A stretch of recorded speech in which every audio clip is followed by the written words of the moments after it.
इस्लामाबाद में वार्ता को लेकर तस्वीर साफ हो रही है। फिर इस्लामाबाद में बातचीत कर सकते हैं अमेरिका ईरान, सूत्रों के हवाले से बड़ी खबर। अमेरिकी राष्ट्रपति डोनाल्ड ट्रंप का ये बयान, ईरान के जवाब का इंतजार रहेगा। डोनाल्ड ट्रंप कह रहे हैं फिर से इस्लामाबाद को बनाइए सेंटर, इस्लामाबाद बनेगा केंद्र और यहाँ बातचीत के जरिए मसले को सुलझाने के ऊपर चर्चा की जाए। लेकिन क्या रामसर इतना आसान है? 2 दफा तो देख लिया, तीसरी दफा देख लिया, क्या मिला, क्या हासिल हुआ? और अब वापस इस्लामाबाद सेंटर बनेगा। इस वार्ता का पॉसिबिलिटी लग रही है आपको? हाँ, बिल्कुल नहीं लग रही, क्योंकि ईरान ने बड़े क्लियर कट कह दिया है कि ये अमेरिका के पक्ष में है और अमेरिका की उंगलियों पर नाच रहा है। निश्चित रूप से आज अगर अमेरिका का जो 14 सूत्री सुझाव उन्होंने दिया था और उसमें जो खास बात थी वो मार्को रूबियो ने बोला था कि शुक्रवार की शाम तक उनको जवाब दे देना चाहिए। उन्होंने वही जवाब नहीं दिया और निश्चित रूप से कहा पहले आप ब्लॉकेड हटाओ और इसके बाद बात करेंगे। जब उन्होंने इतना क्लियर कट मैसेज दे दिया तो इसके बाद जो है निश्चित रूप से अमेरिका का जो मैक्सिमम स्ट्रेस था वो इस बात पर था कि 450 केजी जो संवर्धित यूरेनियम उनके कब्जे में है उसको हमको सौंप दो। और अगर देखा जाए तो इसके लिए जिम्मेदार कौन है? उसके जिम्मेदार अमेरिका के पास खुद इस बात के प्रमाण हैं कि जब उन्होंने अफगानिस्तान पर आक्रमण किया था और वहां से उन्होंने अब्दुल कादिर खान को पकड़कर उससे पूछताछ की थी। अब्दुल कादिर खान ने अपने बच्चों के नाम पर और खुद के नाम पर एक कंपनी बना ली थी। उस कंपनी ने ये सेंट्रीफ्यूज सप्लाई करना शुरू किया था और ईरान को वो टेक्निक दी थी। तो जिस पाकिस्तान ने ईरान को टेक्निक दी और उसी पाकिस्तान को वो सेंटर बनाकर इस तरह से अगर समझौता करा रहे हैं तो ये एक बहुत बड़ी वैज्ञानिक और जियोपॉलिटिकल भूल का एक सवाल है। पाकिस्तान का जो रोल है वो इस समय पूरी तरह से पीठ में खंजर मारने का है। एक तरफ तो यूनाइटेड अरब अमीरात में उसने वहां पर अपने सैनिक भेज रखे हैं उनकी रक्षा के लिए और दूसरी तरफ वो अमेरिका को साथ में लेकर आगे ईरान के प्रति सहानुभूति बताना चाहता है, जबकि ईरान की पीठ पर अगर सबसे बड़ा छुरा मारा है तो पाकिस्तान नहीं मारा है। यहाँ ये बात बहुत महत्वपूर्ण है कि अभी 3 दिन पहले जो हल्का भूकंप आया था उसका जब वैज्ञानिकों ने एनालिसिस किया तो ये पता लगा कि ये नेचुरल नहीं था। तो क्या ये प्रश्न उठ गया, क्या ईरान ने कोई अंडर अर्थ किसी तरह का परमाणु विस्फोट करने का प्रैक्टिकल किया है? अगर किया है और ये बात प्रमाणित होती है तो ये एक नया मोड़ ले आएगी, क्योंकि इसका मतलब ये हुआ कि ईरान जो है परमाणु बम बनाने के काफी करीब पहुंच चुका है। हालांकि अभी इसकी कोई आधिकारिक पुष्टि नहीं हुई है, लेकिन वैज्ञानिकों के हलचलों से ये पता लगता है कि ईरान बहुत करीब है परमाणु शस्त्र बनाने। डोनाल्ड ट्रंप अभी इस रुख को रखकर ये कह रहे हैं कि आग में घी डालने का काम तो नहीं कर रहे हैं। अभी चीन अगर मदद कर भी रहा है तो what can America do for this? The least possible thing कि आप ईरान के खिलाफ जो चीजें कर रहे हैं वो रोक दीजिए, अपने आप चीन बेअसर हो जाएगा। देखिए, अमेरिका ने तो स्पष्ट कह दिया अगर आप ये हमको दे देंगे तो हमारा जितना भी आपका पैसा और संपत्ति उन्होंने फ्रीज कर रखी है वो छोड़ देंगे और 30 दिन के अंदर अंदर धीरे धीरे आपके ब्लॉकेट को हटा देंगे। तो लेकिन ये जो टर्म्स एंड कंडीशन है फिलहाल वहाँ के पेजेस्पियन जो प्रेसिडेंट है उन्होंने तो क्लियर कह दिया है कि अमेरिका पर किसी बात पर विश्वास करना एक संभव नहीं है, इसलिए कि इधर तो वार्ता करता है उधर हमला कर देता है। अभी भी उन्होंने हमले जारी रखे हैं और न केवल हमले जारी रखे हैं, इस समय तो पोजीशन ये है कि जो मदद की सामग्रियां पहुंच रही थी वहां उनको भी नष्ट किया जा रहा है। 3 जहाज जो अभी फिलहाल उन्होंने अटैक किए उनमें एक हिंदुस्तानी जहाज था उसको भी डुबो दिया है। और ये जो बातें आ रही हैं इससे ये पता लगता है कि ये जो चीन की यात्रा के दौरान तक शांति बनी रहेगी, इसके बाद आग मेरे ख्याल से एक बार भभक कर उठेगी। अब वो अंतिम होगी या नहीं होगी ये कहना तो मुश्किल है, क्योंकि जिस ढंग से ईरान अपने आप को प्रस्तुत कर रहा है उससे ये तो पता लग रहा है कि इस समय ट्रंप बेहद परेशान है। ईरान चाहता है ज़्यादा से ज़्यादा समय इस सीज फायर के रूप में गुजरता जाए, वो अपनी ताकत बढ़ाता जाए और दूसरी तरफ वो अमेरिका का खास दोस्त यूएई पर हमला करता रहे, जिससे अमेरिका पर ये दबाव बना रहेगा सामरिक रूप से, क्योंकि वहाँ के प्रिंस ने साफ साफ कह दिया है कि अब जो है अधिक समय तक इस तरह का तनाव नहीं चलेगा, इसका निराकरण करना ही होगा। अब अमेरिका के लिए यही विकल्प है, या तो वो समझौता करे या किसी भी तरह से इस तरह की स्थिति से बाहर छुटकारा निकाले, क्योंकि इसका असर पूरी दुनिया में पड़ रहा है। महंगाई बढ़ती जा रही है, उद्योग धंधे बंद होते चले जा रहे हैं, ले ऑफ दिया जा रहा है। लेकिन इसका असर क्या अभी पड़ने वाला है और क्या ये और ज़्यादा तीव्र होगा, ये सबसे बड़ी चर्चा का विषय इस वक्त है। एक बड़ी खबर इस वक्त ईरान के खिलाफ बड़े ऑपरेशन की तैयारी में इस वक्त दिखाई दे रही तस्वीर। इजराइल ने सीक्रेट मिलिट्री बेस बनाए हैं। इराक में बनाए गए secret military base, Washington journal की ये रिपोर्ट है और रिपोर्ट में दावा किया गया है अब सीक्रेट मिलिट्री बेस के मैन्युफैक्चरिंग को लेकर, यहाँ बनने को लेकर की तस्वीर सामने आ रही। इराक में सीक्रेट मिलिट्री बेस बनाए गए हैं। अब इसको लेकर के जो रुख है दीवान सर, कई बार चर्चा इस बात को लेकर की गई है कि इजराइल की लड़ाई है, इजराइल को ही लड़नी चाहिए, अमेरिका तो खामखा कूद रहा है।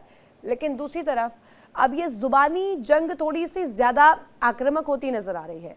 अभी तक हमने जितने जो बयान है डोनाल्ड ट्रंप के सुने हैं उसमें ये कहा गया कि हम जीत गए हैं या जीतने के बहुत करीब है, या समझौते को लेकर बातचीत हो रही है, शांति वार्ता पर बात हो रही है। लेकिन अब थोड़ी सी जो उनके बयान सामने आ रहे हैं वो अग्रेसिव नोट पर आ रहे हैं। अब वो धमकियां सैन्य ऑपरेशन को लेकर, मिलिट्री कूच को लेकर ज़्यादा दिखा रहे हैं कि अब तो कोई बातों वाली बात नहीं रही है, अब सीधे मिलिट्री एक्शन होगा। आप क्या कह रही हैं, ट्रंप साहब ऐसा कर रहे हैं? जी जी। क्षमा करें रितु जी, मैं आपकी बात से इत्तेफाक नहीं रखता हूं। मैं तो देख रहा हूं ईरान बढ़ चढ़ के अग्रेसिव हो रहा है। अच्छा। ईरान वन पेज मेमो जो है 14 पॉइंट्स का, ईरान कहता है we will not follow time lines, हम तो सीज फायर की बात सोच रहे हैं, सोचेंगे। और अमेरिका कह रहा है वी आर वेटिंग, ईरान हमें बताए क्या व्यू है उसका। तो ये तो ईरान का पलड़ा काफी भारी हो गया है कि ईरान ने ये बोला है मेरे पास तो मेरी अभी सीज फायर के दौरान और सपोर्ट जो मिला है चीन से या जो भी देशों से, हमारा तो कैपेसिटी ऑफ मिसाइल्स, ऐसी मिसाइल जो है 120% बढ़ गया हमारी कैपेसिटी। और देखिए अमेरिका के पास वास्ट फोर्स हो सकती है, पर अमेरिका तो बैकफुट पे आ गया है। कहा जाता है कि उनके वो मिसाइल जब दाग रहे हैं तो एयर स्पेस उनके पास है, ईरान के पास, अमेरिका नहीं कंट्रोल कर पाया। और देखिए क्या है, अमेरिका के पास तो ईरान के पास तो ज्योग्राफी का कार्ड है। अगर 30 शिप निकल रही हैं, 10 शिप निकल रही पर डे, जितनी भी फिगर है, तो एक शिप को भी अगर फायरिंग हो जाए, उसके ऊपर ईरान फायरिंग कर दे तो होर्मुज बंद। और तो ईरान के लिए बंद करना बड़ा आसान है। और जो जिसे कहते हैं डिनाई, और जो अमेरिका के लिए खोल के रखना, मतलब सी कंट्रोल, ये harbour control, water control, America के लिए बहुत भारी है, बहुत भारी फोर्स चाहिए। कितने आइलैंड्स हैं और कितने एरिया है पर्शियन गल्फ से, और ऊपर तक जाइए आप, इराक तक जाइए आप, कवैत तक जाइए, कोई भी शिप के ऊपर अब मिसाइल से अपने अटैक कर दे ईरान, हाँ। एक छोटा मोटा भी, तो इंश्योरेंस कंपनी डर जाएंगी, और ब्लॉक हो गया। तो लेकिन ये जो वॉशिंगटन जनरल की रिपोर्ट आई है, ये जिसमें कह रही है कि इजराइल अब इस आगे कदम पे बढ़ रहा है कि किस तरीके से रोका जाए और सीक्रेट मिलिट्री बेसिस को एक्टिव कर लिया जाए। इसे एक्टिव करते हुए ईरान को रोकने का ये प्रयास, ये कितना सफल होगा सर?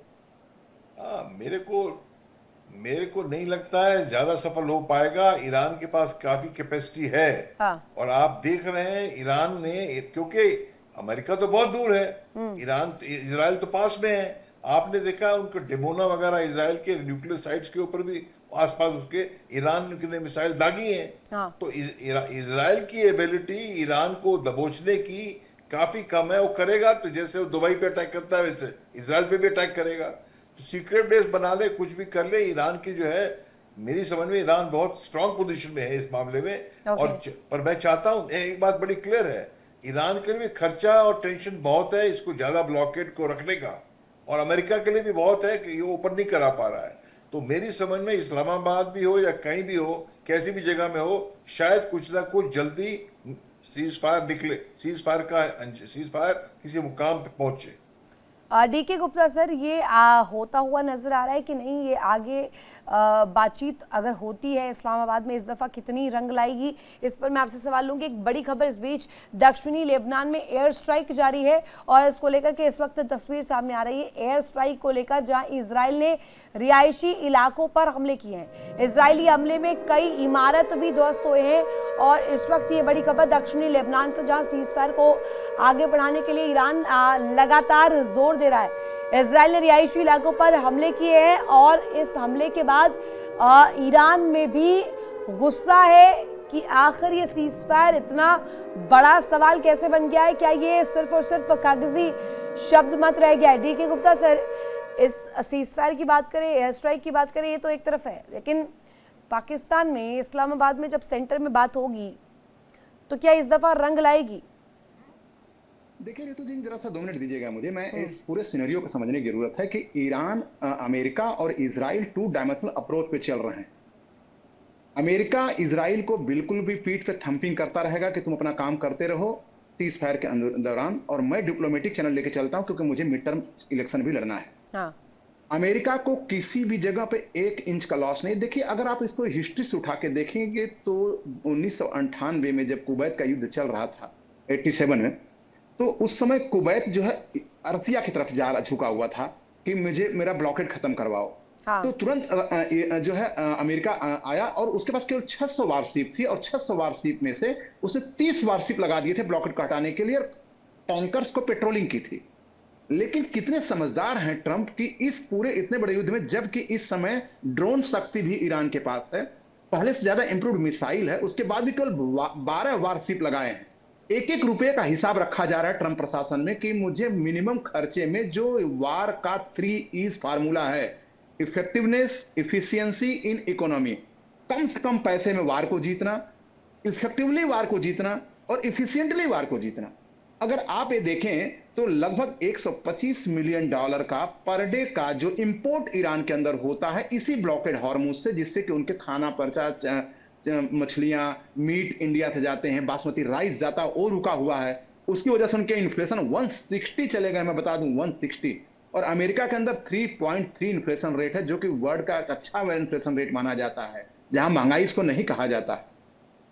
उनके कंपनीज को लगातार विंडफॉल, जैसे ट्रंप ने भी 15 दिन पहले बोला था कि हमारे लाइन लगी है टैंकरों की तेल लेने के लिए, इसीलिए खनिज तेलों के लिए ही ट्रंप पिच कर रहे हैं, कभी भी रिन्यूएबल एनर्जी के लिए बात नहीं कर रहे हैं ट्रंप।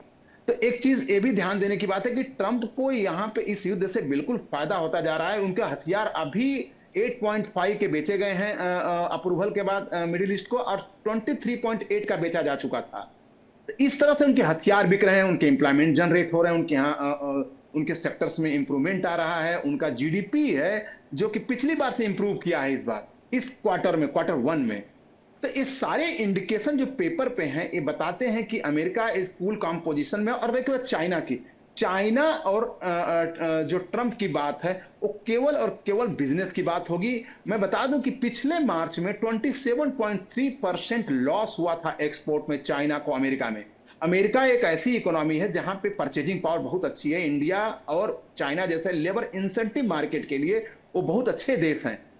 तो इसलिए 27% लॉस के बाद इस बार 11.3% प्रॉफिट हुआ है। प्रॉफिट मतलब कि इनका एक्सपोर्ट चाइना का अमेरिका में बढ़ा है। मतलब अगर हम 27 में 11 जोड़ तो 49% एक्सपोर्ट बढ़ा है इस साल में। चाइना उसको नहीं गंवाना चाहेगा, ईरान की बलि दे सकता है वो। तो अगर हम ब्रॉडर सेंस में देखें, और देखिए कल ही $1.1 बिलियन का ईरान को पाकिस्तान को सैंक्शन हुआ है लोन IMF से। तो अपने लोन के लिए पाकिस्तान कुछ भी करेगा, और उनका लोन तभी सैंक्शन होगा जो यूरोपियन यूनियन और अमेरिका का शेयर जो SDR के रूप में ज्यादा IMF में उनको हेल्प करेंगे। तो सब मिला जुला के अमेरिका एक डिप्लोमेटिक गेम खेल रहा है, बहुत ही अच्छे ढंग से खेल रहा है कि $453 मिलियन का डेली का तेल नहीं बिकने दे रहा है ईरान का। उसका तेल का हॉर्मोज जो खार्ब है उसमें 30 बिलियन बैरल से ज्यादा स्टोर हो नहीं सकता। उसके बाद वो वहां पर प्रोडक्शन ठप हो जाएगा। इनका जो इंपोर्ट हो रहा था वो खत्म हो रहा है, इन्फ्लेशन बढ़ रहा है। और उनके विदेश मंत्री ब्रिक्स से लेके, चाइना से लेके, ओमान से लेकर रसिया तक किसी तरह समझौते की कगार पर है, किसी तरह समझौता हो जाए। पहले जो ईरान ये बोलता था कि हम मरेंगे, लड़ेंगे, हमारी शर्तों पर युद्ध खत्म होगा। आज इस कंडीशन में कि 14 पॉइंट का जो अमेरिका का प्रोसेस विचार किया जा रहा है, पहले बोलता था कि हमारे पॉइंट विचार के, तो ये सारे जो मैं इंडिकेशंस देख रहा हूं, ये दिख रहा है कि वेरी नाइस जो स्ट्रेटेजिक मूव बनाया था ट्रंप ने कि 6 हफ्ते में युद्ध खत्म करूंगा, 6 हफ्ते में युद्ध खत्म करके अपने देश। देखिए इंडिया डेली 24/7 अब आपकी स्मार्ट टीवी पर। इंडिया डेली मौजूद है सभी डिजिटल प्लेटफॉर्म पर लाइव और लगातार। इंडिया डेली 24/7 हर दिन राष्ट्र को समर्पित।